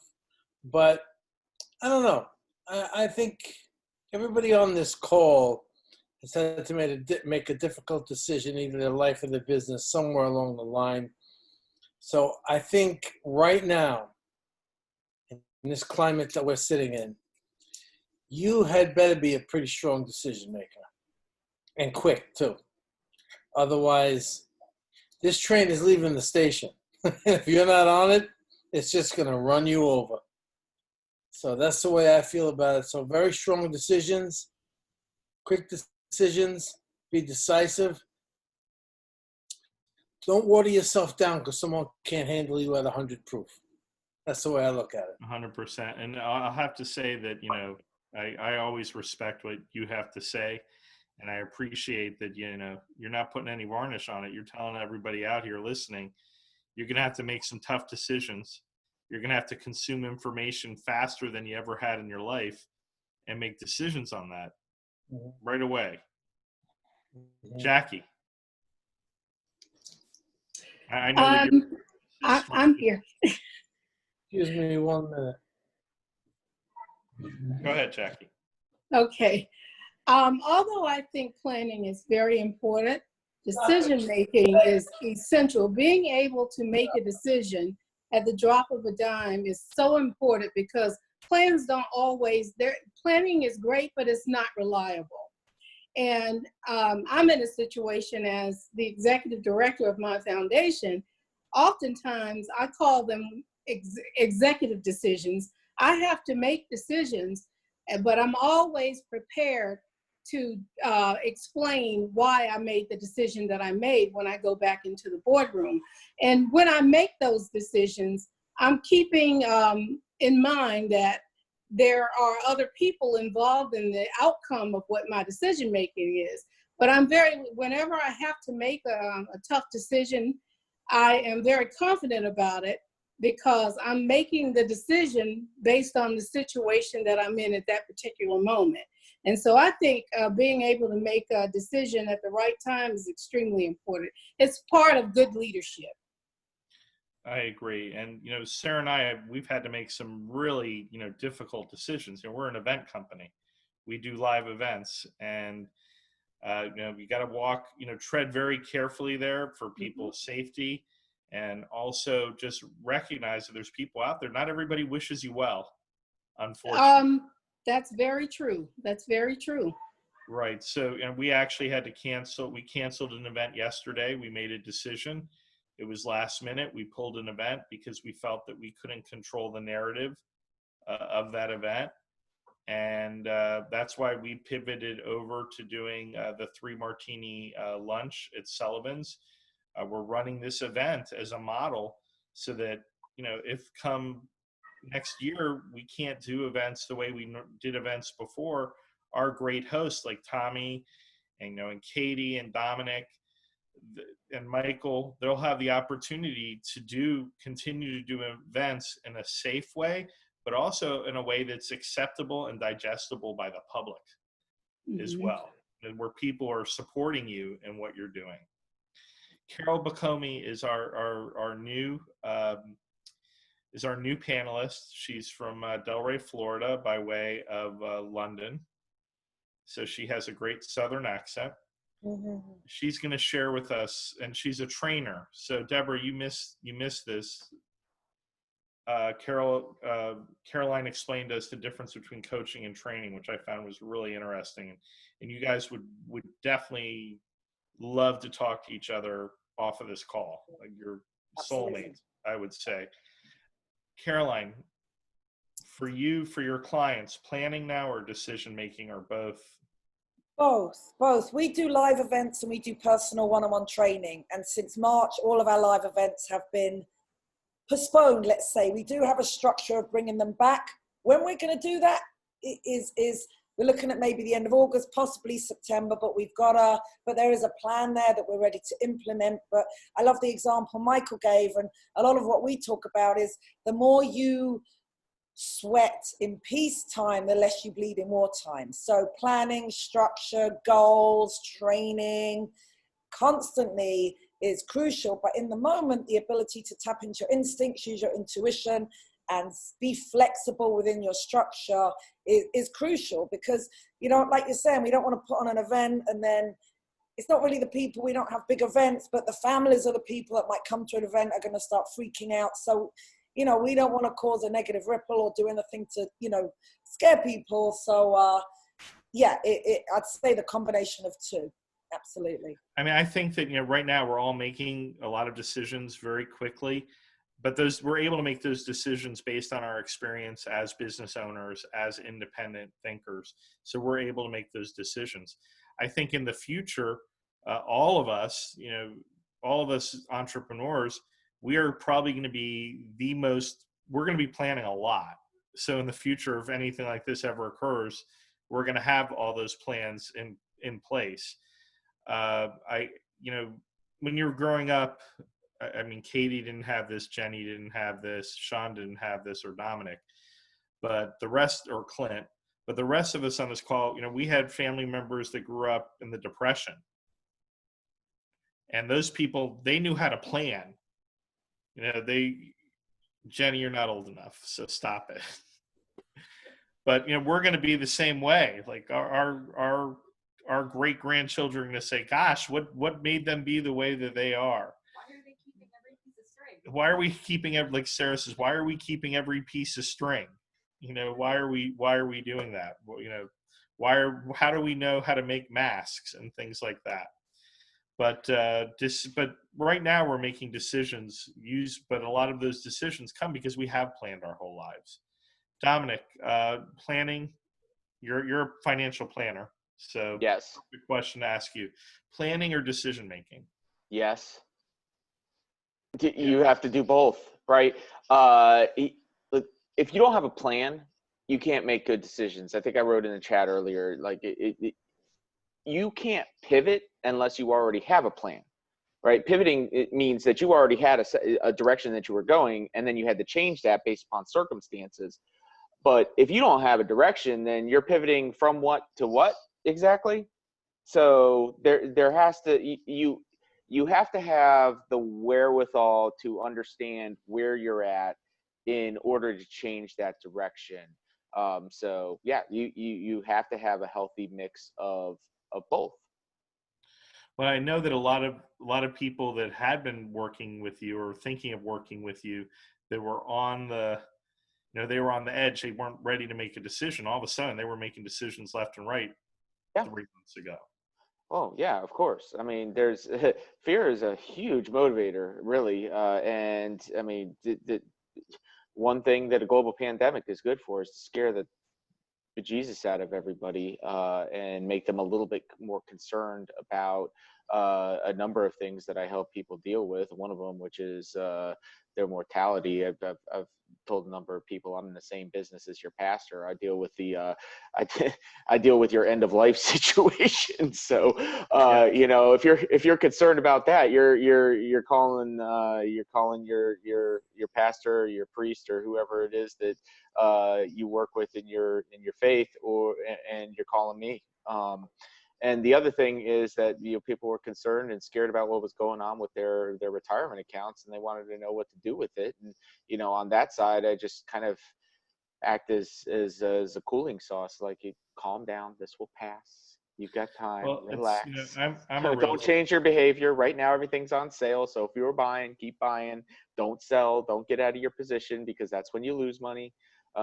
Just calm down. I'm managing emotions. So there's a lot of that.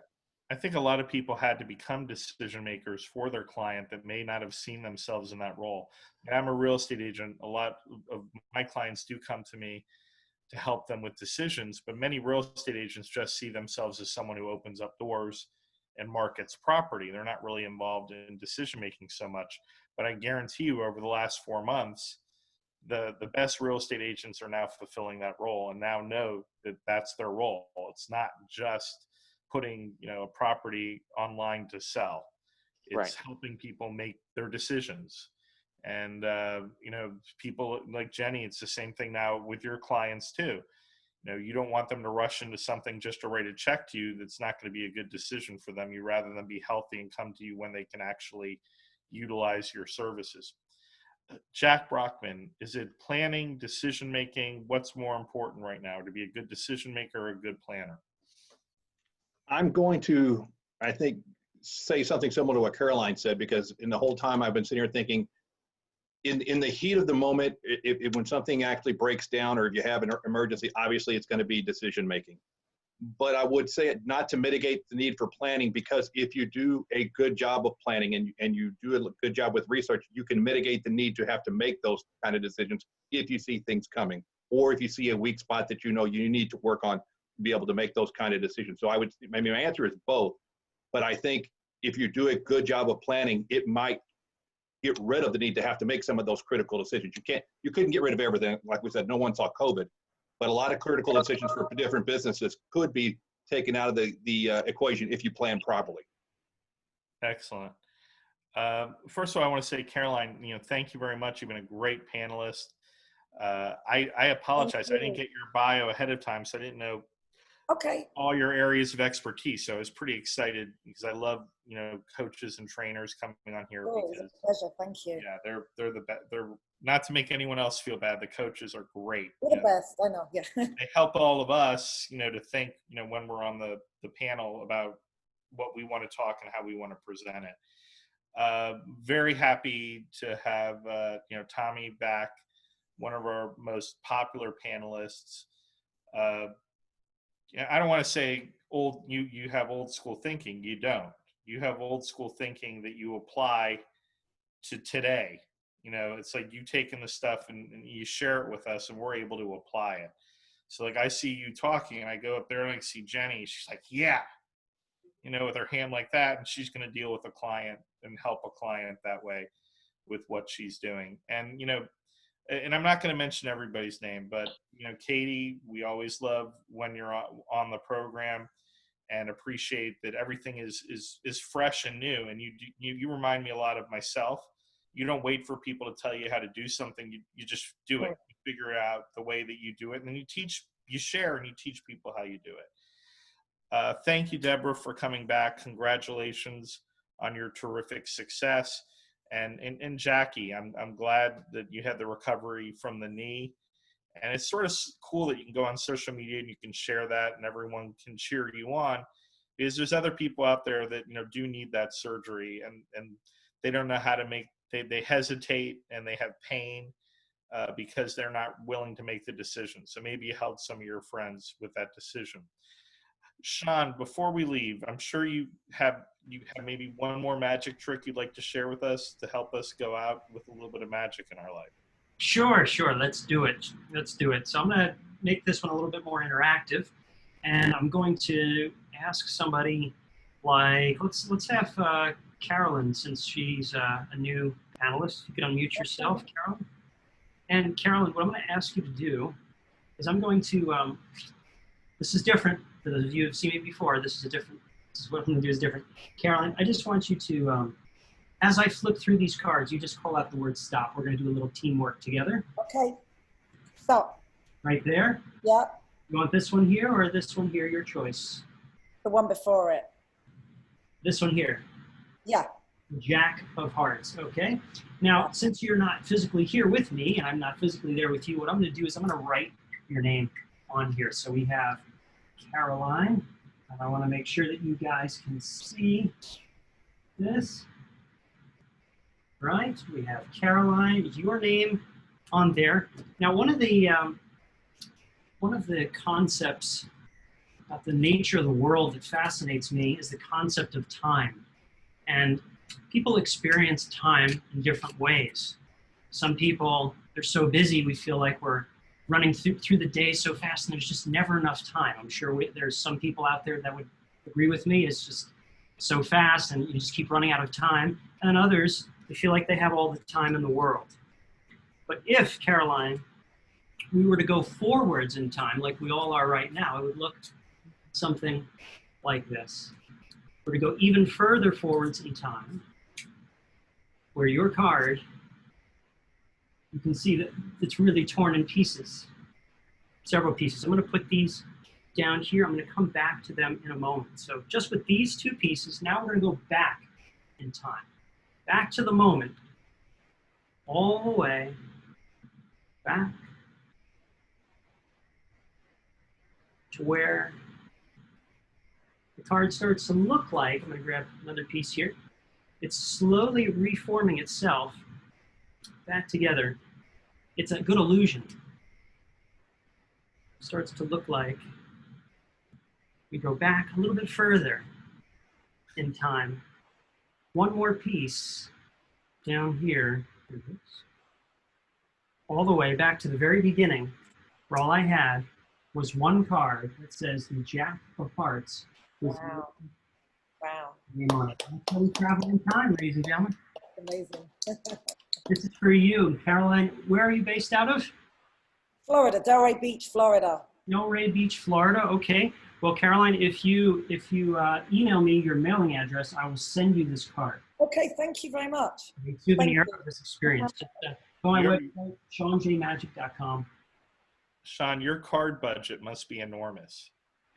Yes, the answer is yes and yes. I mean, must be thousands and millions of decks at this point. Very impressive. Thank you so much. Everyone, if you want to know more about Rockstar Connect, you can go to rockstarconnect.com. We're going to be doing another virtual event, 3 Martini lunch, next week. Same time, same place, 2 to 4 p.m. Eastern time. This is being broadcast on Facebook, where you can watch rebroadcasts.